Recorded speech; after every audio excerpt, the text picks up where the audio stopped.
atas kebaikannya. Kita mau berterima kasih atas setiap berkat yang sudah Tuhan berikan, termasuk kehidupan kita. Kita akan memuji dan mengatakan terima kasih Tuhan atas kebaikannya. Sekarang kita akan bicara lagi.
Berkat Tuhan kami mau selalu memuji Engkau serta bersyukur untuk segala kebaikan-Mu, kasih setiamu yang tidak berkesudahan bagi kami.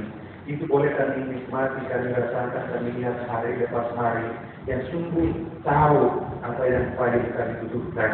Khusus pada pagi hari ini, kami percaya jika ada kesempatan ini bukan ada secara kebetulan, tapi ini adalah bagian daripada rencana Tuhan.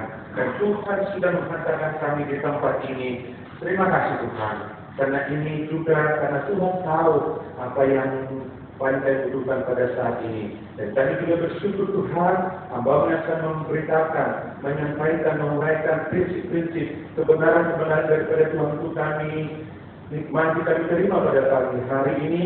Tuhan tolong hamba-Mu yang akan menguraikan, tolong kami akan mendengarkannya. Biarlah terjadi interaksi yang baik, biarlah setiap apa yang kami butuhkan itu mendapat tempat di hati dan pikiran kami. Dan terlebih daripada itu, di dalam anugerah Tuhan, kekuatan daripada Tuhan, kami boleh lakukan di dalam kehidupan kami sehari-hari. Berkati acara ini, dari awal sampai pada akhirnya, biarlah Tuhan keberkahan Tuhan hadir, Tuhan memberkati. Kemuliaan hanya bagi-Mu Bapa di surga. Kami berdoa serta bersyukur hanya di dalam nama Tuhan Yesus Kristus. Amin. Ya Bapak Ibu, saya minta kita duduk kembali. Harus adalah apa yang baik. mulai dari kita sudah siap, kita mengumpulkan setiap kita. Siapapun kita mungkin kita belum saling mengenal dengan yang lain, tapi kita semua mau dapat kehadiran Tuhan. Kita mengatakan dulu Tuhan kita adalah Allah yang baik, Allah yang penuh dengan berkat-berkat yang melimpahkan untuk kita. Mari masuk dalam gerbang Tuhan dan katakan doanya adalah Allah yang baik. Saya berkata saudara,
saya nggak tahu kenapa kalau pada saat final sepertinya saya melihat dokter-dokternya kosong gitu.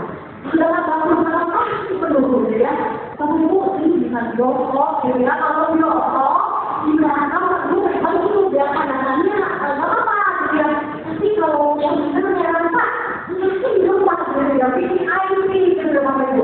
Oleh karena itu, Bapak Ibu, saya mengundang Bapak Ibu yang ingin mendapatkan berkat yang lebih, bukan berarti yang dapatkan berkat ya, bukan dapat, tapi saya rasa ini dipaksakan lebih banyak berkatnya lagi gitu ya. Kita berhenti ke depan ya, tapi kita mencoba sekarang ya, kita akan berhenti ke depan bersama dengan maju yang akan kita mainkan. Bapak Ibu, kali ini kita boleh berkumpul di tempat ini karena kita adalah satu bersama, kita sama-sama keluarga Allah. Amin. Amin Bapak Ibu. Nah,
belum marah, menjadi contoh. Tapi yang lainnya belum berbeda sih. Oke, kita jadi lagi menjadi sekali lagi. Mari kita lihat siapa yang menjadi happy untuk ya bolehlah berpindah sejenak ke tempat yang mana ya.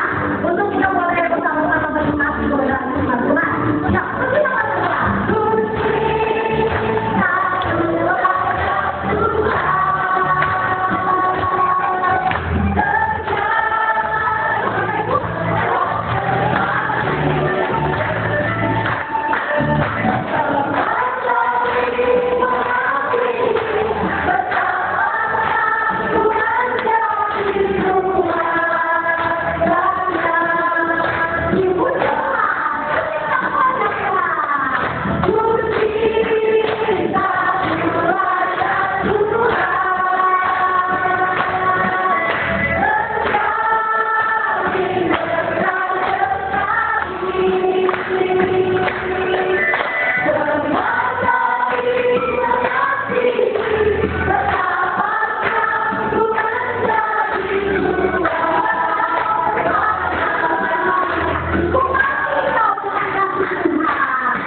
bersama-sama kita, Ibu Balita Jadi Panjangan, yang hari ini tentu saja hari yang bahagia, di mana kita memiliki tema daripada saudara kita, senior tinggi Wilson. Lalu saya mau tanya, apa semua udah jadi orang tua apa ya? Boleh katakan itu jadi orang tua? Saya apa ya? Saya sudah sampai harus tinggal, ya. Jadi ada gitu ya, nanti kalau diberikan untuk anak saya dan juga untuk keponakan saya ya. Nah, Bapak Ibu, ternyata diberikan menjadi itu sudah ya? Sudah Bapak Ibu? Saya itu dia mengalami keponakan ini, satu keponakan ini pengalaman gitu ya, kecil-kecil gitu ya. Tapi dasar ini kita belajarkan bagaimana sih kita menjadi seorang orang tua yang luar biasa. Ya Pak, kayak gimana sih? Nah, kali ini nanti benar Ibu Bayi akan membawakan ya, dengan kita mau memahami kenapa bulan-bulan sebagai rekan kerja Allah dalam membangun keluarga yang berkenan di hadapannya. Dan secara khusus kita juga akan mendapatkan informasi tentang zaman sekarang. Ya, orang tua kita termotivasi bagaimana sih menjadi orang tua yang luar biasa kan? Ya, dan orang tua bisa menjadi teladan. Karena Bapak Ibu, ya, sangat sulit menjadi teladan. Ya, dan ternyata orang tua menjadi salah satu teladan yang harus dijalankan. Sebentar, mereka anak-anak mendengarkan untuk menjadi anak-anak yang luar biasa. Dan kita akan mengenal menjadi anak luar biasa. Sebelum itu, kita akan pujian dan setelah saya salam kepada Bapak Adi, saya akan pujian dan mengatakan Tuhan, Engkau adalah kekuatanku. Sebabnya Tuhan yang akan memasukkan kita untuk kita menjadi orang tua yang luar biasa. Tuhan adalah kekuatanku.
pagi Bapak dan Ibu. Lagi. Kita mengucapkan bahwa masyarakat kita punya Tuhan boleh mengizinkan kita bisa melaksanakan seminar ini. Seminar pada ini diselenggarakan oleh Komisi Sekolah Minggu bekerjasama dengan Seminar pada ini diselenggarakan oleh Komisi Sekolah Minggu Gereja Kudus dan bekerjasama dengan TK dan SD Kristen Kawan Kudus. Selamat datang bagi Bapak dan Ibu juga perwakilan wali murid dan selamat datang bagi guru sekolah minggu dan para guru sekolah Kristen Kawan Kudus. Seminar ini dengan tema Dare to be Great Parents dilatar belakangi kerinduan kita semua untuk belajar lebih lagi bagaimana menjadi orang tua yang tangguh sehingga kita bisa menuai keluarga yang tangguh. Dalam seminar ini kami mengundang Ibu Barita Farid Panjangan. Sebelumnya saya ingin menjelaskan profil beliau. Ia memiliki latar belakang pendidikan sekuler dengan jurusan Manajemen Keuangan di Fakultas Ekonomi Universitas Indonesia. Setelah itu, ia menyelesaikan studi teologi pada tahun 2012 dan sekarang melanjutkan studi di Magister Teologi di Sekolah Tinggi Teologi Jakarta. Beliau memiliki pengalaman yang sangat banyak sebagai konselor, pengajar, dan juga mentor. Pernah pelayanan di DKI Perniagaan, pengurus Komisi Pengabaran Injil DKI Pondok Indah, pengurus Komisi Dewasa DKI Pondok Indah, pembicara di kebaktian kategori di berbagai gereja, dan fokus pelayanan beliau adalah sebagai pengajar, konselor, dan mentor sekaligus sebagai ahli family parenting. Waktu dan tempat saya sesuaikan ke ini.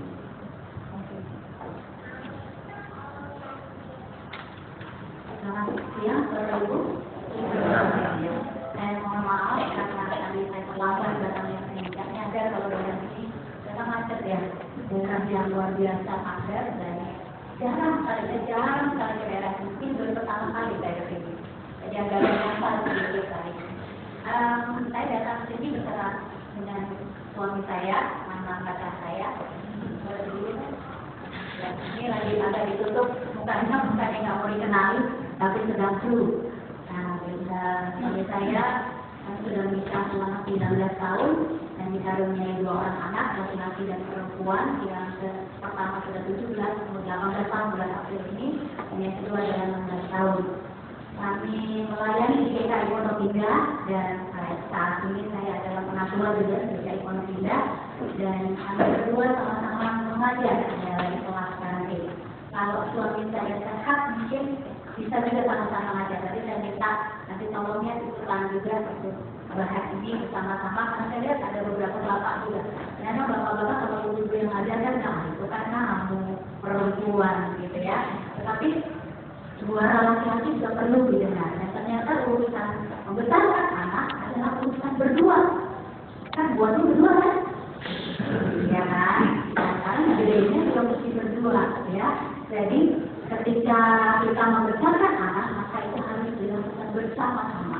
Itu sebabnya di kelas parenting kami wajib hadir berdua. Jadi nggak boleh tuh kalau datang sendirian, suami saya bingung saya nggak bisa, lebih baik kalau saya kecil kelasnya, next aja. Ya, jadi diminta di awal kelas komitmennya berdua. Yang penting yang dapat berpasangan. Oh ada juga ya. Bukan apa-apa, bukan tidak boleh, boleh saja. Tetapi yang terjadi biasanya adalah begini. Kita seminar, pulang, kita dapat banyak. Ya, harus begini, harus begini. Lalu kita bilang sama pasangan kita, Mas, ini harus kita lakukan begini. Atau pasangannya bilang, Pak, ini kita harus lakukan, anak kita begini. Namanya juga baru diisi kan, kita pengen berhenti. Tetapi seringkali pengalaman di sini tidak bisa nyampe ke sana. Karena kita udah bilang, nih, kita harus begini, atau kita begini, kita harus begini. Yang satunya sudah datang ke kita menghakimi gue, suruh begini, suruh begitu, berubah ini. Saya salah ini, saya salah itu. Lu aja sih sendiri. Karena mereka yang benar sendirian kan, pasalnya gampang terlibat biasanya. Itu sebabnya, kalau ada seminar parenting, datangnya berdua, upayakan datang berdua. Ini investasi untuk anak-anak kita, betul? akan bahas kenapa demikian. Sebelumnya saya mengajak kita bersama-sama menundukkan diri di hadapan Tuhan, karena bukan saya yang berbicara, mari kita bersama-sama mendengar bagaimana Tuhan berbicara kepada kita. Mari kita berdoa. Tuhan Allah Bapa kami, yang memberi kami keluarga, yang memberi kami hidup, yang memberi kami kesempatan untuk membina keluarga kami. Pagi ini kami datang di hadapan-Mu. Kami memohon belas kasihan-Mu kepada kami. Ajarilah kami, tolonglah kami, dan sembuhkanlah kami melalui apa yang hendak kami belajar bersama-sama pada pagi hari dan siang ini. Kiranya Kau menolong kami, baik yang berbicara maupun yang mendengar, agar bersama-sama kami hanya tunduk kepada kebenaran. Karena itu kami memohon agar kuasa Roh-Mu menyertai kami, menguasai hati dan pikiran kami, melembutkan hati kami, sehingga kami boleh tunduk hanya kepada Tuhan. Kami memohon kuasa-Mu dan pertolongan.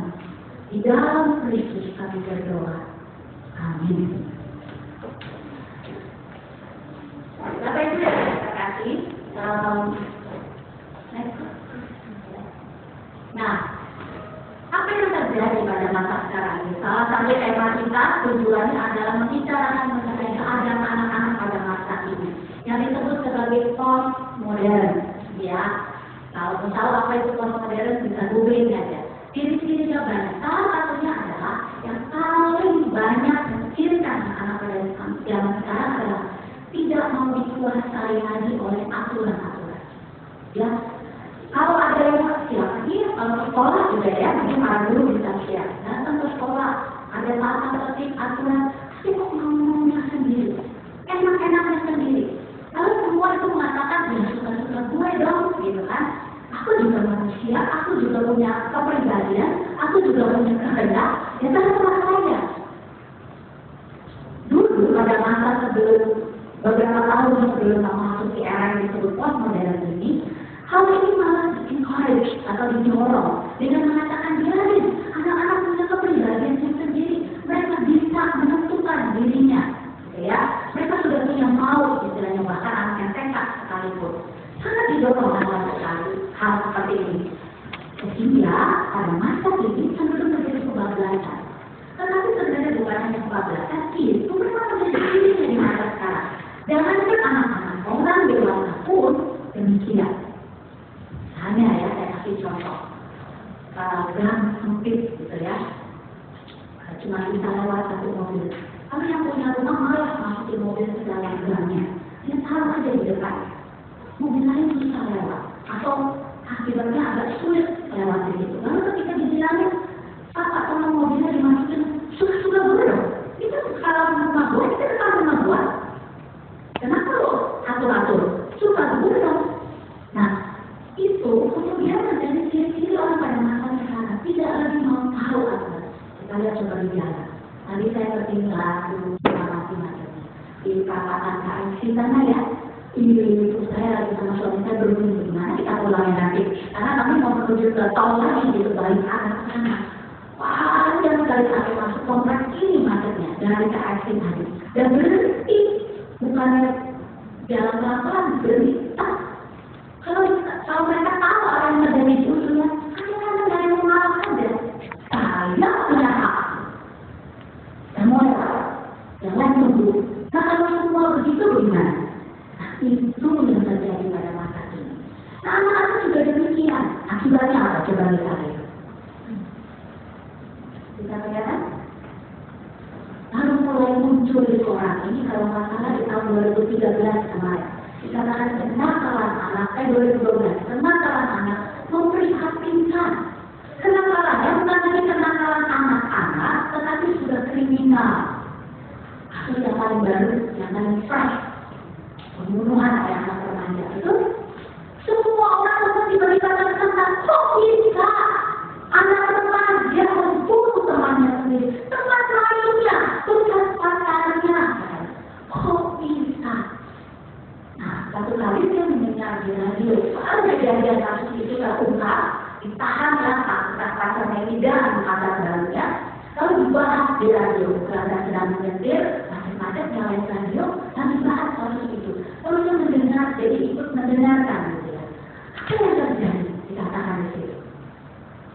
Seorang pakar psikologi kriminal, ya, psikologi forensik, profesor perempuan dari Surabaya, membahas mengenai hal ini. Dia mengatakan, saya mendampingi para remaja yang ada di SMP Cebongan, Surabaya. Ya, ada penjara SMP Cebongan. Saya mendampingi anak-anak remaja yang ada di sana. Dia katakan 90% anak-anak itu menjadi demikian karena keluarga. Demikian juga anak yang membunuh kemarin. Waktu ditanya kepada Islam profesor ini, kenapa bisa ibu urusan sepele cuma membunuh, cuma putus cinta kalau dia bisa membunuh orang, melakukan tindakan yang paling jahat menurut hukum, itu menghilangkan nyawa. Kok bisa ibu? Lalu ibu ini menjawab, tunggu dulu, masyarakat seringkali melihatnya hanya melihat karena benci, karena iri, karena dia manusia yang salah dia. Banyak sekali itu diakibatkan justru karena persoalan-persoalan dalam keluarga. Terakhir terungkap berdasarkan pengakuan dari si anak yang bisa terlalu di bidang psikolog dan sebagainya. Apa yang diungkap di situ? Ada yang tahu? Kalau anak ini yang membunuh dia, laki-laki ini ternyata harus kasih sayang kepada ayahnya.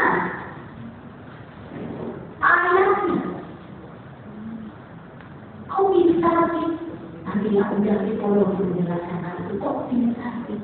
Tetapi kok ini kemudian mengatakan yang bisa menyebabkan persoalan anak-anak berangkat dari keluarga. Waktu itu saya diskusi dengan kawan-kawan saya. Kalau begitu, kalau ada kenakalan remaja, kenakalan anak-anak, ya tidak bukan hanya anaknya loh. Harusnya siapanya? Bapaknya, orang tuanya. Kan buahnya berdua, miliknya juga berdua. Orang tuanya juga harusnya ikut terlibat bertanggung jawab. Anaknya sampai begitu, ya, tapi hukum belum sampai ke sana. Kenakalan remaja ini berita seorang anak SD yang membunuh temannya karena pengen apa? Handphonenya di Depok 2 tahun yang lalu terjadi. Berikutnya, kalau ini sudah keren ya, apa? Berantem massal, ya kan? Tawuran, kita sering jengkel kalau melihat ini. Tapi apa sih yang mereka kan habis pikir mengenai hal ini. Berikutnya satu lagi, yang ini lebih mencemaskan buat yang punya anak perempuan. Apa itu? Bukan duduk yang sopan. Ya, betul duduk yang sopan, ya. Tapi mencerminkan sesuatu.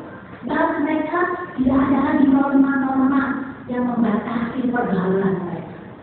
Suka sama suka. Lupa mengambil gambarnya dan beritanya.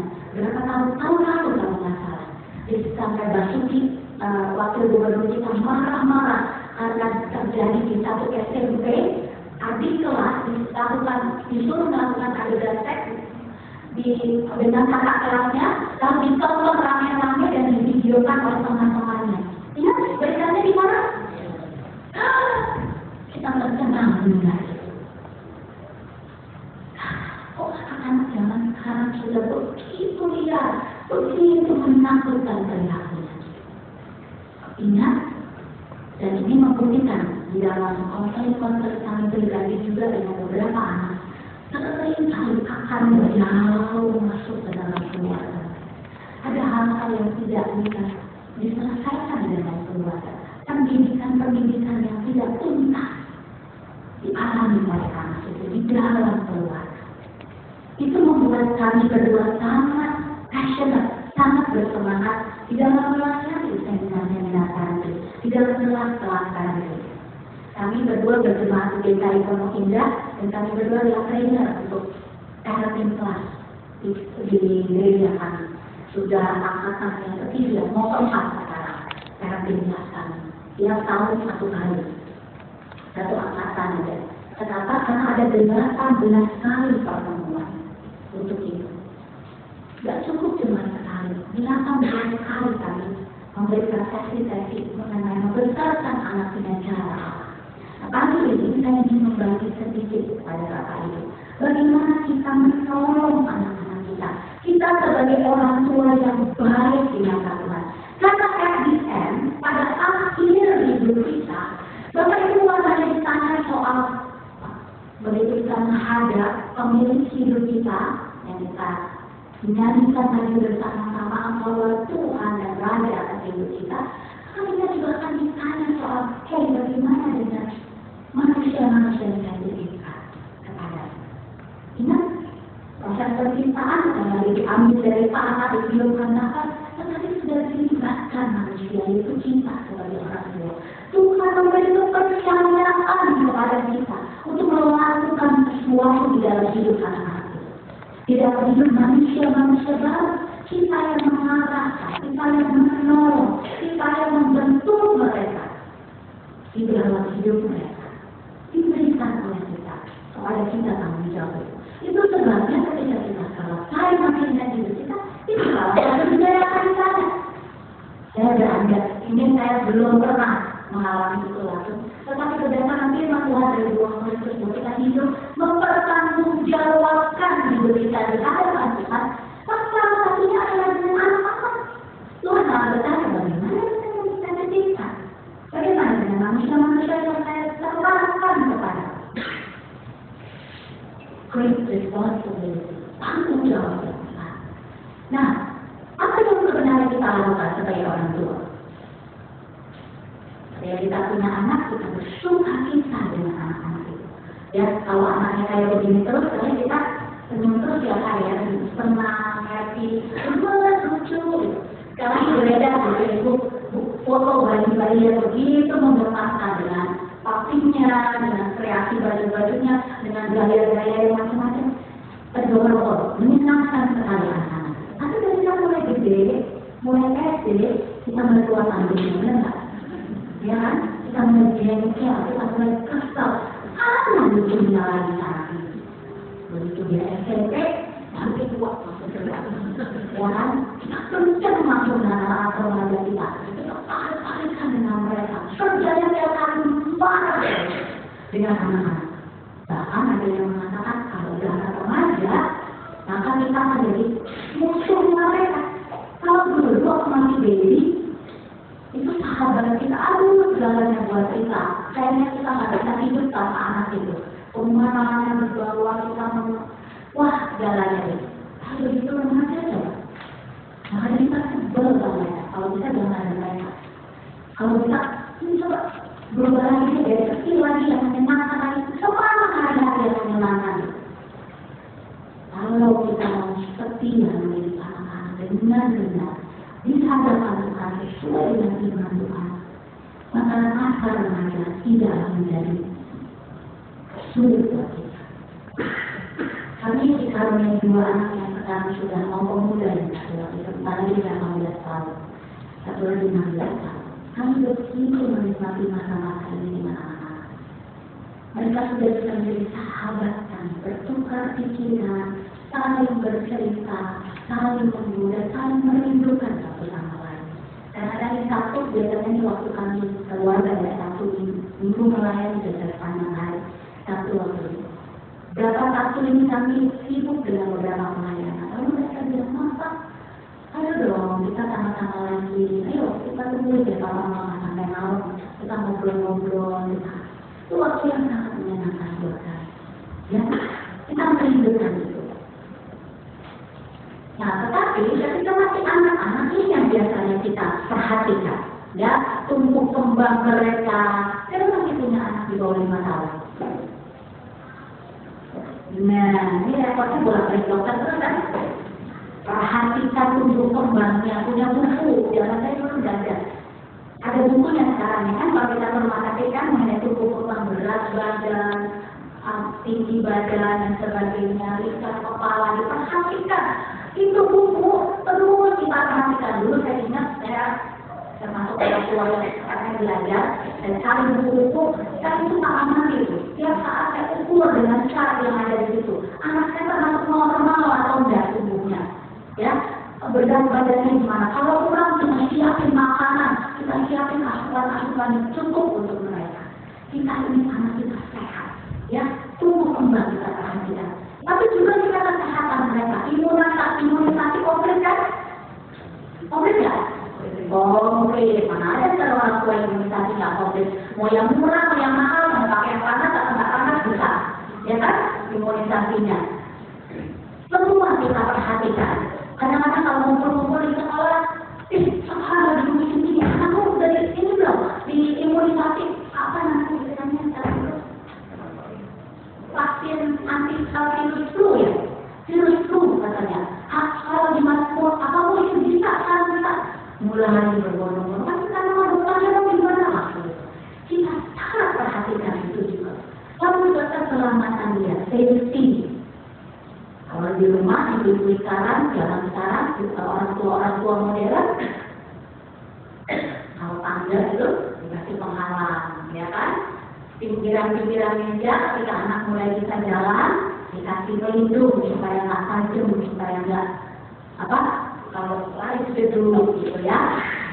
Sektor-sektor sekarang itu banyak tuh alat-alat seperti itu dijual, melindungi sektor-sektor supaya tangan nggak nyolok-nyolok, pinggiran meja, menutup tangga, pastinya kita perhatikan.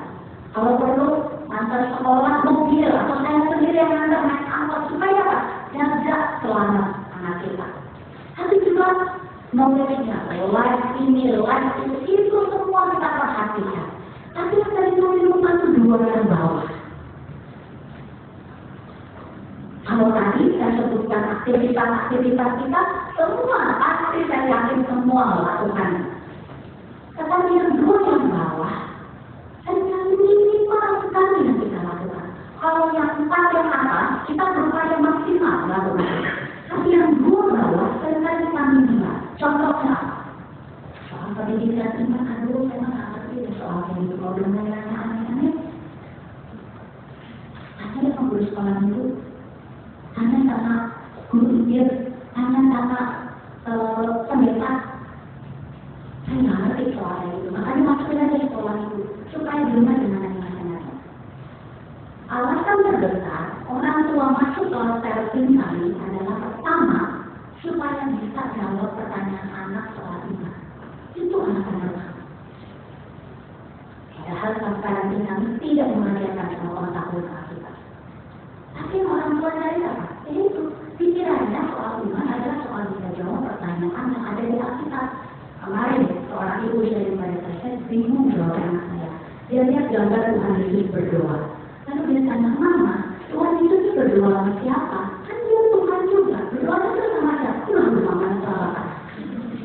Waduh, ya pokoknya dia berdoa lah sama bapaknya. Bapak yang kata anaknya itu.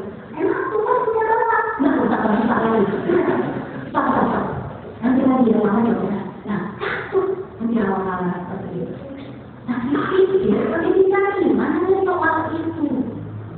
Padahal, nanti kita lihat bagaimana iman menentukan segala sesuatunya. Moral juga. Iman akhirnya mewarnai moral.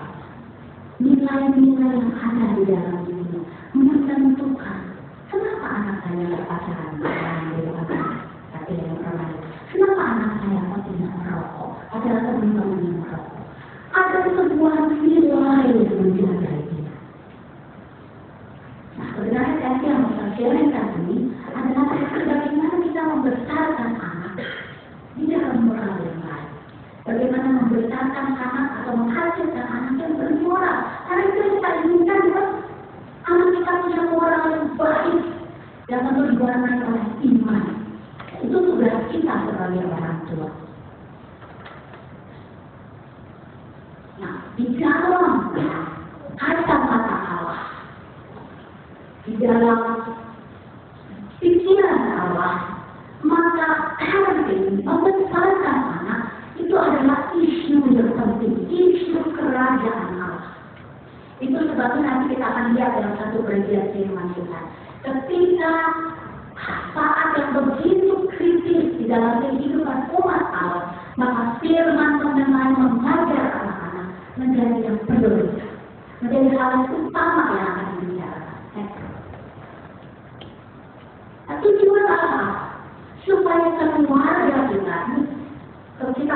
keluarga kita, dia pilih melalui keluarga kita. Urutannya tuh melalui, kalau dibicara sejarahnya dari bangsa Israel. Sejak dari mulai bangsa Israel, dia pilih satu bangsa. Kenapa dia pilih? Apakah karena bangsa Israel lebih baik dari bangsa lain? Bukan. Dia pilih karena dia ingin melalui bangsa ini namanya dikenal.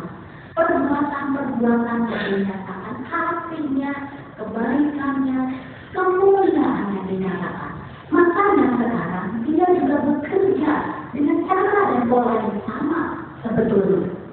Tetapi dia sekarang melalui keluarga yang pada akhirnya membentuk gereja. Ini termasuk pada gereja juga kan di sini kan? Gereja Sang Tulus ya. Yang berdasarkan dengan sekolah di sini. Inilah kerja Tuhan juga ingin menyatakan kepada sekitarnya, kepada masyarakat yang ada di sekitarnya, kepada bangsa Indonesia, kepada dunia lebih luas lagi, bahwa beginilah Allah. Seperti apa Allah kita? Sehingga ketika orang melihat keluarga kita akan melihat Allah. Satu pengalaman ketika rekan kami sama-sama yang mengajar kelas ini juga membawa anak-anaknya pergi berenang. Dia punya 4 anak. Namanya Pak Rizal dan Ibu Lina Baru.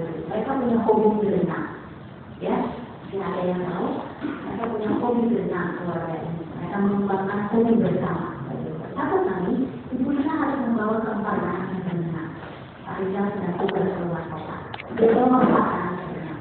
Anaknya beda usianya tahun, 2 tahun. Jadi kecil, ya. Waktu itu yang paling besar itu baru kalau nggak salah kelas 3 SD, yang perempuan. Kita kelas 3 SD, lalu kelas 2, kelas 1 dan masih TK. Ya, mereka pergi berenang. Hanya Ibu Lina yang bawa. Apa yang dibilang Bapak Ibu? Bahwa anak 4 berenang, hebohnya kayak apa? Kita anak 2 itu setengah mati dan ya, bawa anak 5. Lalu berenang anak-anak ini, Bu Lina tidak berenang, tetapi duduk di pinggir kolam menunggu anak-anak dengan membaca. Lalu kemudian setelah anak-anak kuat berenang main, lalu Bu Lina datang ke pinggir kolam memanggil anak-anak. Dia hanya berdiri panggil satu anak, lalu semua datang berenang. Lalu dia bilang dan di sana sudah jam 5 kurang 5 menit di dalamnya dekat tinggal di atas sebelah. Kalau saya yang panjang ke kamar belas, kalian main selesai berenang, ya. Kemudian dulu kali, kemudian tetap jam 5 dan anak-anak itu semua naik, lalu mereka saling membantu. Kakak, kebetulan yang perempuan itu yang nomor pertama dan nomor terakhir. Jadi kakak yang besar bantu adik, lalu yang kakak dua laki-laki di tengahnya saling membantu. Mereka pergi ke kamar mandi, bawa barang-barangnya, saling menolong mandi, dan mereka sudah duduk lagi, dan mereka sudah siap dengan makan lain bersama mereka. Kemudian yang dilakukan ini, kemudian menjadi perhatian, rupanya ibu yang duduk di sebelah. Dan waktu ibu yang sedang makan dengan anak-anak, dia panggil, ibu-ibu mau dilakukan. Karena kaget ada tidak mengenal ibu. Dia tuh ada apa? Saya mau tanya. Ibu nggak ngomong apa sama anak-anak itu? Kok bisa mereka duduk sakit mandi, naik dari kolam renang, tanpa duduk, hanya dengan ibu sekali mendekati pinggir kolam. Saya udah satu jam lalu anak-anaknya dan anak-anak ibu, katanya. Saya habis kerja-kerja yang menarik. Susahnya menarik anak saya keluar dari kolam renang. Ibu ngomong apa sama anak-anak itu? Lalu berikan share sedikit mengenai peringatan 5 menit. Kami ajarkan di kelas itu memberi peringatan 5 menit sebelum melakukan perintah kita. Kita harus diberi waktu untuk menyelesaikan 5 menit, 10 menit baik, tetapi jangan terlalu lama. Sehingga anak diberi cukup waktu untuk menyesuaikan dengan perintah kita. Ya, bisa ya, anak-anak bisa ya belajar. Bisa sekali kata ibu, anak-anak bisa sekali belajar, dan mereka mau belajar. Ya, apa yang terjadi dengan keluarga kita menjadi kesaksian bagi keluarga lain. Mereka melihat beda keluarga itu, ternyata ada sesuatu dalam keluarga. Atau kita pergi ke supermarket bawa anak kita. Lalu ketika kita lewat lorong-lorong, kalau anak kita melihat ada lorong permen di sana. Lalu dia menuju lorong permen itu, dan dia mulai beli permennya. Lalu dia bilang, mau ini, mau permen. Apa yang biasanya kita lakukan? Ayo, udah punya anak kan? Apa yang biasa kita lakukan? Itu udah punya anak, makanya saya tanya, udah punya anak? Tadi ngaku soalnya. Apa yang biasa kita lakukan dengan anak kita kalau mereka minta sesuatu di supermarket? Kasih? Ada yang ngasih, ada yang nggak. Kamu nggak kasih, kenapa? Gak mau duit. Atau kan dibantu gitu. Kalau lah nggak dibantu. Nah, nanti dilihat, ini udah banyak makan permen, misalnya ya. Nah, kita bilang minum. Terus kita gimana? Ketinggalan dulu. Kalau kita tinggal, kita tinggalkan. Nggak nurut tinggal. Kalau tinggal ya. Tapi bukan dia bilang, kita tidak benar. Enggak takut ya, takut ya. Jadi kita memakai peralatan takut. Apa yang kita lakukan? Misalnya pernah satu kali saya sekolah pindah mall bulan Desember itu kan biasa kalau di bawah itu banyak mainan-mainan boleh digelarkan, toko mainan turun ke bawah semua digelarin mainan. Ada satu anak dia melihat robot setinggi robotnya, ya. Dan dia lucu-lucu, waktu tarik namanya minta di robot itu harganya berapa lagi 3 juta ya, apa 4 juta robot ini, ya. Wah, saya juga mikir beli anak harga segitu, ya kan? Ibunya sebenarnya kebenaran, bahwa kita kelihatannya masih mampu, ya. Tapi ibunya kadang nampak makin dibilang dia harus kerja, lalu dia boleh, sampai teriak-teriak minta robot. Ibunya malu di sana, mau diangkat tangan itu dari sebuah efek ya, nggak gitu, malu saja di situ, beneran malu. Ibunya malu sekali. Apa yang terjadi itu menderita. Tetapi tidak yang seperti ini, yang lebih pendek.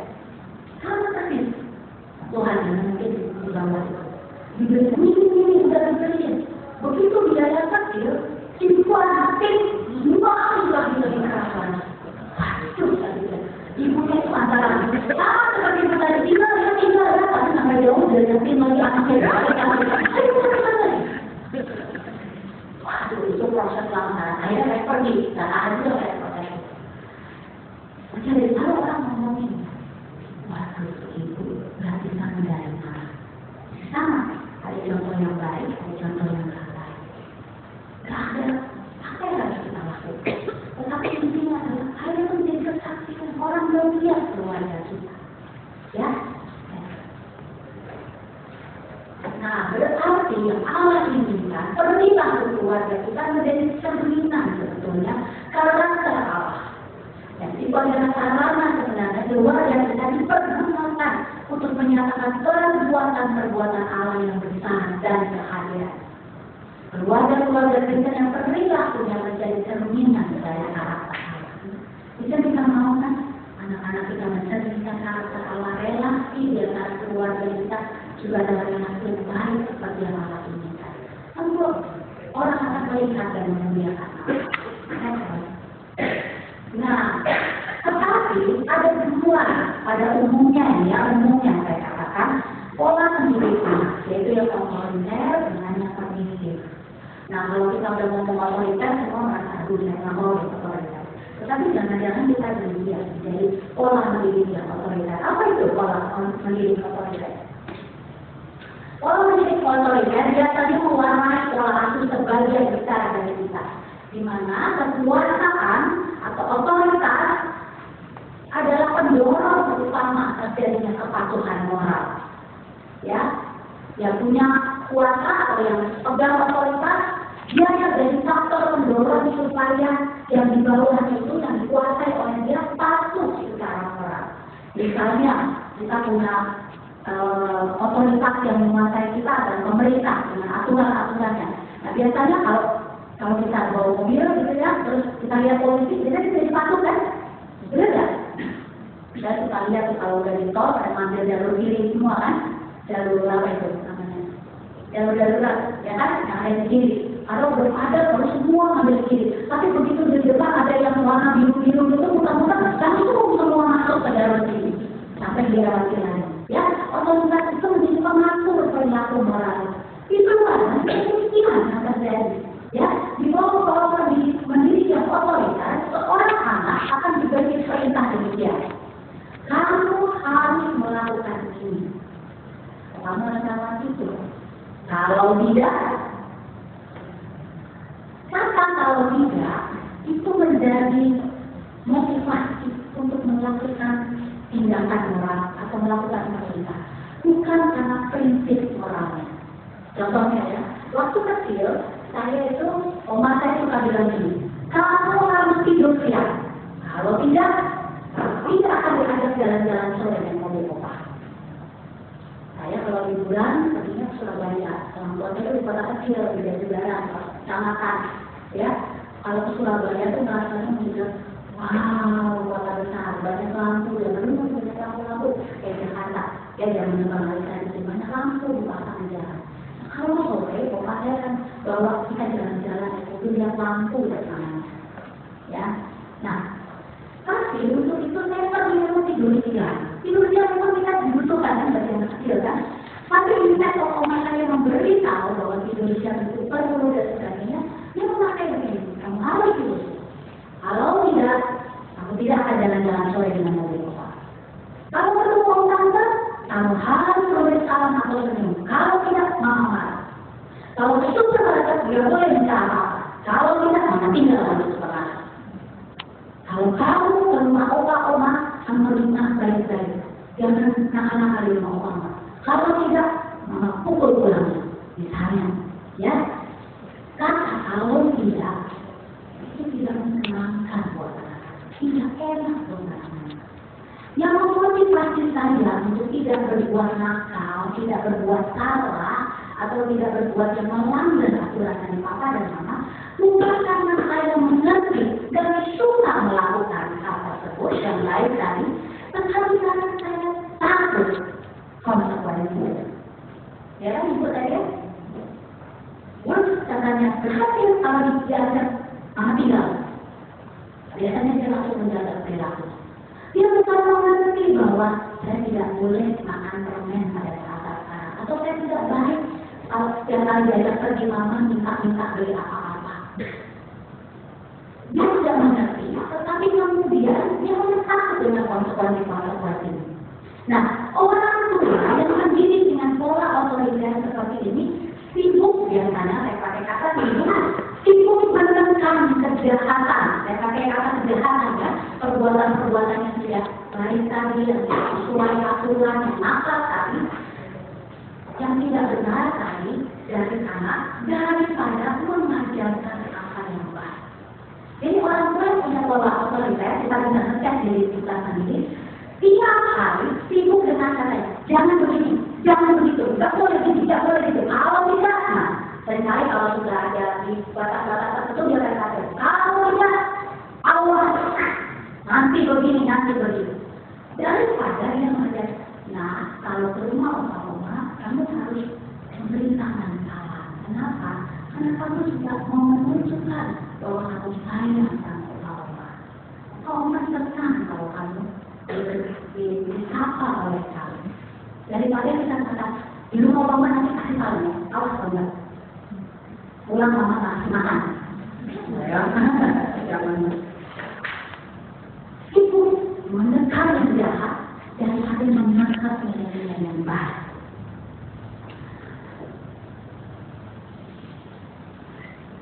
Lebih banyak mengkoreksi tindakan yang salah daripada mendidik dan mengajar pada saat mengkonflik. Akibatnya anak tidak tahu soal jalan kebenaran, hidup yang benar, hidup yang baik supaya apa? Dia tidak tahu. Yang ada nggak boleh ini, nggak boleh itu, terus yang boleh yang mana dia nggak tahu. Ya, seringkali kita mendidik anak dengan pola seperti ini, pendidikan moral kepada anak, karena kita punya rasa frustasi dan malu. Misalnya hari itu kita digelar, lalu banyak orang yang kata-kata kita, mau pulang gitu, program ini dan itu sebenarnya sementara anak itu udah bete, udah pengen pulang atau pengen ke mall atau pengen makan dan sebagainya. Bercemburu aja sama kita, bermain-main bantu kita, pulang dari ya, akibatnya ketika teman kita anaknya, ini anaknya, berarti dia anaknya ya, cakep ya, ya, dan juga bagus ya, dia malah begini, gitu kan, tidak suka dengan kita malu dengan perilaku anak kita. Begitu sampai di mobil, kita langsung semua tanya-tanya, kenapa mungkin mama ya, kamu bisa orang, jangan dong, hati kamu, jangan begitu, itu belum ada susahnya. Besok kalau bisa begitu juga mama udah boleh. Langsung kita tanya-tanya, kita mengkoreksi pada saat itu juga perilakunya dia. Masuk ya? Masuk ya? Coba lihat dulu Pak, udah ulang lagi. Karena dia nggak masuk pada yang dibicarakan. Pada saat konflik kita langsung mengajarkan nilai keramah-tamahan pada dia. Sorry, dia udah sibuk mendesain dirinya karena dia tahu dia kena omel. Ya, berapa banyak sekali pertanyaannya dalam minggu ini kita mengkoreksi anak, dibanding mengajarkan nilai-nilai kebaikan moral pada saat mengkonflik. Tanpa mengkoreksi. Yang kedua, nah ini lebih populer, ini lebih banyak penganutnya daripada yang pertama tadi. Saya aja begitu tahu rumah saya, mama saya polanya seperti itu, saya nggak mau begitu dengan anak saya. Gak enak sekali. Ya, lalu kita biasanya seperti teori penduduk, begitu ditarik ke sini tidak suka, kita swing langsung ke sisi yang sebelah sini, yaitu ini, yang permissive. Pola permissive tidak memperhatikan pada menekan kenakalan, kejahatan, tetapi tidak juga mengangkat atau mengajarkan nilai yang baik, tetapi menekankan kepada cara daripada hasilnya. Jadi perhatikan kesehatan psikologis anak, lebih kepada moral kesehatan psikologisnya daripada kesehatan moralnya. Orang tua yang terdidik yang menjadi ukurannya adalah kebahagiaan. Happiness quotient. Apa yang dicari? Yang penting anak itu happy, yang penting anak itu bahagia. Sudah cukup. Ya, perasaan anak lebih pentingnya daripada tingkah lakunya. Contohnya, di banyak terjadi dalam kehidupan sehari-hari. Siapa yang tahu masih makan anaknya masih terjadi di jalan? Tidak duduk di meja makan, tetapi anaknya mengikuti dari belakang dengan diri dan gelap sendok yang mengikuti kemana-mana anak itu pergi. Enggak ya? Wah, hebat sekali kalau saya menang-menang. Semua tidak begitu. Luar biasa. Kenapa itu salah? Anak tidak belajar ada cara perilaku, ada tata kerama duduk di meja makan.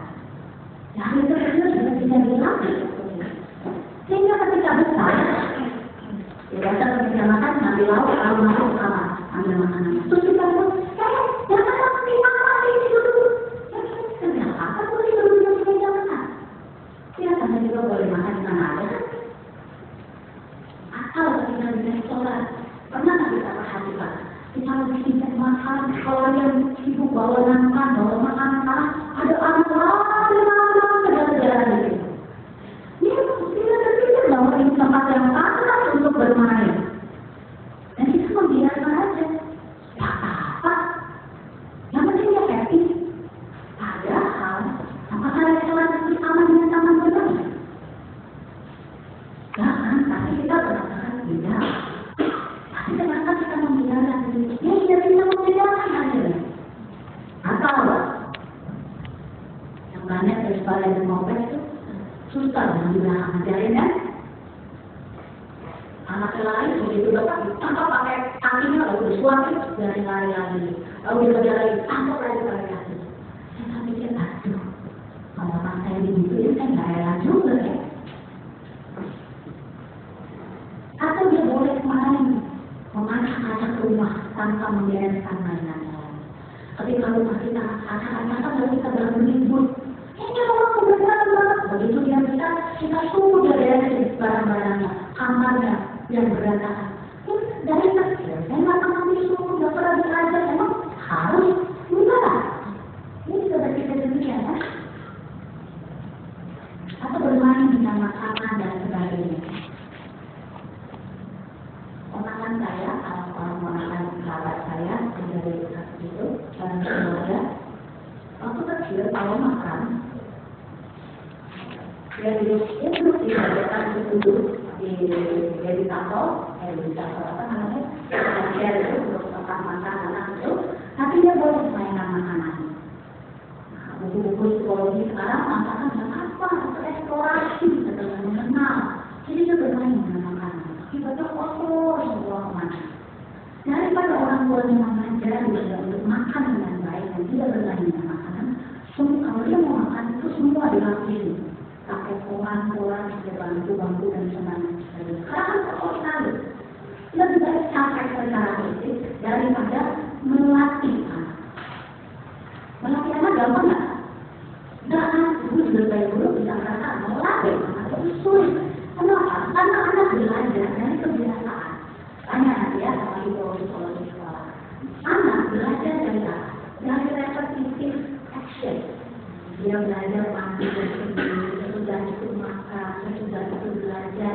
Itu lalu membentuk pengertian. Dengan pola yang baik. Itu sebabnya nanti dia lakukan dalam mengatakan ajarlah anak itu berulang-ulang. Kalau anak memang belajar dari pengulangan-pengulangan, lalu pengertiannya terbentuk. Orang dewasa kebalikannya. Bapak ibu kenapa? Senior nggak pernah cocok untuk anak. Tetapi orang dewasa diajar melalui senior. Kenapa? Ketika pengertiannya diisi, dibantu untuk memahami sesuatu, dicoba untuk membuatkan pemikiran sesuatu, lalu kemudian jangan melakukan dalam tindakan. Jadi pengertian mendahului tindakan. Anak-anak baik, tindakan dia apa pikir itu, kemudian akan membentuk pengertian dia. Kenapa coba ibu-ibu ada ibu-ibu juga? Kenapa harus ada order, harus ada apa namanya sistem aturan-aturan di dalam mau makan mereka mantri, mau cuci tangan, sikat gigi dan sebagainya. Ada yang harus dipenuhi aturan-aturan. Karena itu membentuk pengertian. Ya. Nah, orang tua yang bermimpi menghilangkan ketegangan dengan melatih anak. Melatih anak dalam lengkap bikin ketegangan. Itu dihilangkan. Yang penting anak tidak diberi tuntutan yang serius. Sampai anak happy. Ya, makan ya. Anak 3 tahun tanya, mau makan? Mau ya? Mau ya, makan ya? Kan udah jam segini. Ya, nanti ya. Ya, segera makan ya. Makan ya. Anak 3 tahun. Anak 3 tahun belum bisa menentukan apa yang baik buat dia. Belum bisa merefleksi dirinya.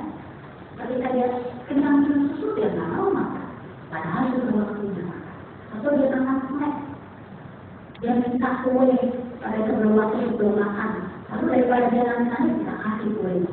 Karena kita tahu nanti dia makan jangan jadi kerepotan.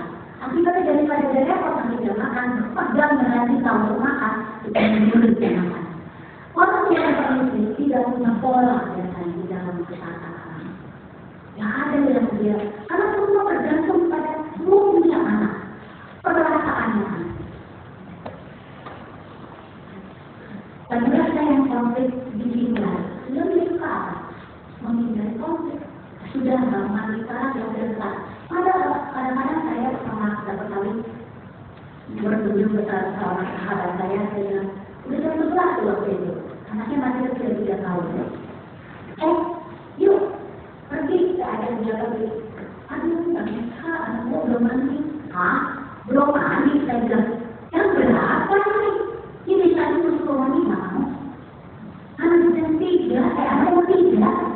Jam 11 belum mandi pagi. Karena dia nggak mau.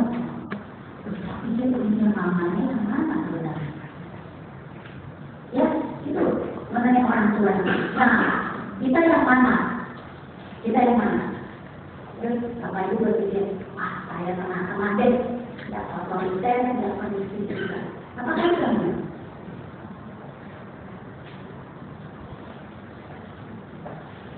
Ya, kenapa enggak? Ya, kadang saya tegar lah, ya, satu sisi saya tegar, tapi satu sisi nggak bisa juga lah, happy. Masa kita nggak boleh happy? Boleh, bukan kita nggak boleh. Tujuannya kita semua untuk membawa anak saya ke bahagia.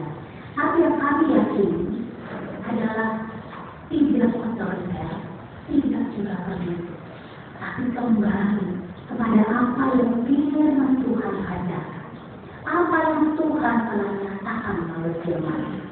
Ya, coba. Nah, anak harus kembali pada hal-hal yang mendasar, yaitu sesuai dengan firman Tuhan.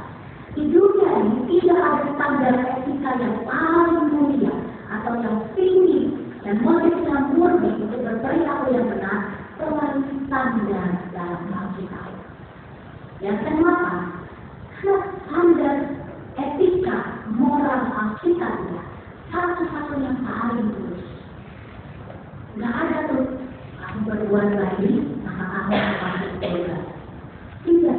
Firman Tuhan tidak mengadakan seperti itu. Kita berbuat baik itu karena apa? Karena kita sudah ada di dalam kerajaan surga. Betul nggak? Sama nggak Bapak Ibu pemahaman dengan saya? Kita bukan berbuat baik karena kita mau cari surga kan? Bapak Ibu datang ke gereja yang untuk karena mencari masuk surga kan? Halo? Iya dong. Cuma sebelum ada kita sudah dekat. Kita sudah berdoa keselamatan di dalam Kristus. Maka kita hidup di dalam teladan Kristus. Kita bersungguh-sungguh di dalam hidup kita. Menunjukkan nilai-nilai moral kita dari itu. Karena kita sudah memiliki kepastian keselamatan itu. Betul nggak? Itu juga termasuk anak-anak. Apakah ada? Coba Bapak Ibu periksa Alkitabnya. Ada seksi untuk orang tua, ada seksi untuk anak-anak. Ada bagian untuk firman Tuhan jangan hukum ya, jangan membunuh, jangan mencuri, jangan mengucapkan kafir dosa, jangan mengubah dua lawan. Mengakhirnya untuk orang tua karena bawa anak kecil untuk anak-anak ada nggak? Ada? Ada nggak? Ada nggak? Kok nggak yakin? Ada nggak? Nggak ada. Tidak ada. Standar moral kita yaitu benar